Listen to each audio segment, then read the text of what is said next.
ஆண்டவராகிய இயேசு கிறிஸ்துவின் நாமத்தினாலே உங்களை வாழ்த்துகிறேன். இன்றைய வேத வசனம் நீதிமொழிகள் 24ஆம் அதிகாரம் 13-14 வரை உள்ள வசனங்கள். தேனை சாப்பிடு, அது நல்லது, அப்படியே ஞானத்தை அறிந்து கொள்வது உன் ஆத்துமாவுக்கு இன்பமாயிருக்கும் என்று நீதிமொழிகளிலே சாலமோன் எழுதி வைத்திருக்கிறதை நாம் வாசிக்கிறோம். தேனானது நாவுக்கு எவ்வளவு மதுரமாய் இருக்கிறதோ அதே மாதிரி ஞானமானது ஆத்துமாவுக்கு மதுரமானது.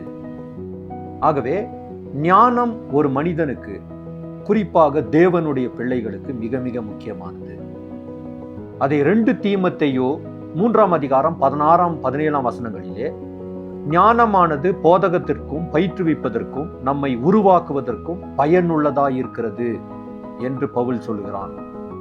ஆகவே ஞானம் நம்மை சுற்றியுள்ள உலகத்தை தெளிவாக நாம் விளங்கிக் கொண்டு அதற்கு ஏற்றபடி சரியான முடிவுகளை எடுத்து நடப்பதற்கு நமக்கு ஒத்தாசையாக இருக்கிறது. நாம் ஜெபிக்கலாம். பரிசுத்தமுள்ள நல்ல ஆண்டவரே, இந்த உலகத்துல நாங்கள் ஞானத்தின் பிள்ளைகளாக இருந்து அநேகரை உம் பக்கமாக இழுக்க எங்களுக்கு உதவி செய்யும்.